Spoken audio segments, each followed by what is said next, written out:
And Sixers from Philly on Sunday afternoon. There you see Joel Embiid, who had a tough game 4.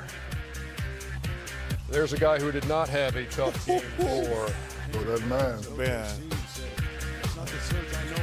Joel Embiid from Tobias Harris. 31-30 game. He only had 7 points doing that. Shaq, he was exhausted from Friday night.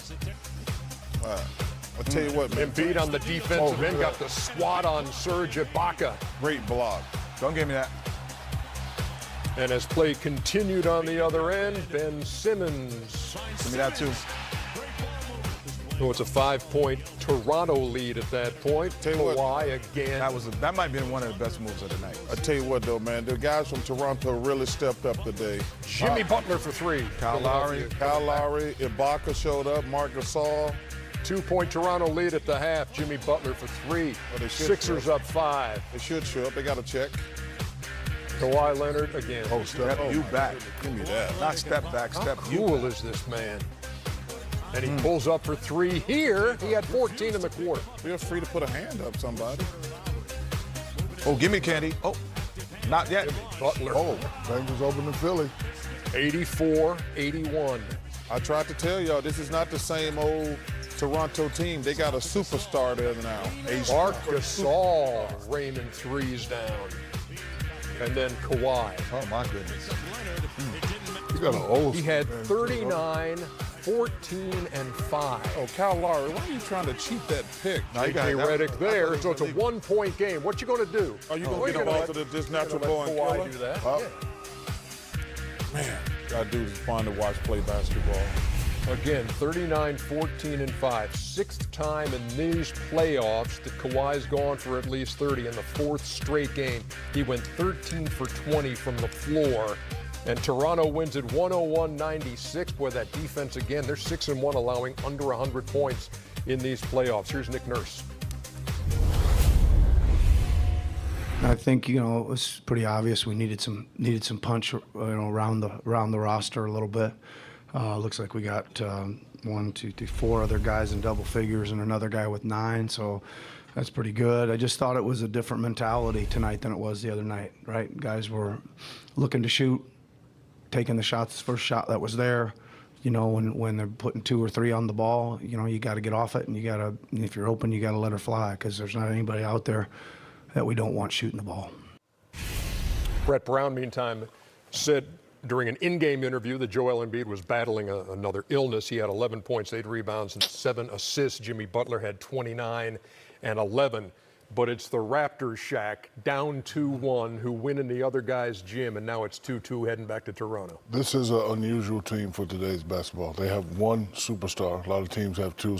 They have one superstar, and he's been playing phenomenal ball. Just need everybody else to just do a little bit. A couple games it was Siakam. We're still waiting for Lowry. He stepped up today. We needed Marc Gasol to be more aggressive. He did that. So the others helped him out today. And, like you said, the defense, when they hold teams under 100 points, they usually win. But, they're playing great. And, when the general doesn't panic, the troops won't panic. You never see this guy panic, even though they were down going into Philly. The way he's playing, he's playing super efficient right now, 13 for 20 in the playoffs. I mean, that's, superstar basketball right there. Didn't know how much play Siakam would get. Turns out he starts with the bad right calf, but he struggled. 2 for 10 on the day with 9. But as you pointed out, guys like Kyle Lowry. Yeah, everybody chipped in, but it all starts with Kawhi. Ernie, when you have Shaq's been a superstar, I've been a superstar, and Ken has played with superstars. When you have a superstar, it gives you a certain amount of confidence that, like, these Raptors ain't never had that before. Like, most of the time, you're going to have if we have the best player in an NBA game, we got a chance. These Raptors have never had that before. They've had all-stars. And there's a difference between, first of all, everybody in the NBA can play. Then there's all-stars. Then there's superstars. Kawhi Leonard is a superstar. And, like, when Siakam got off to an off, he was like 0 for 8, I think, at one point today, 0 for 6, I can't remember. But when you have a superstar, those other guys we're good. And that's what Kawhi Leonard gives those guys. Assess this series now 2-2 with Toronto reclaiming home court. Yeah, I think Toronto has the advantage, obviously, with home court.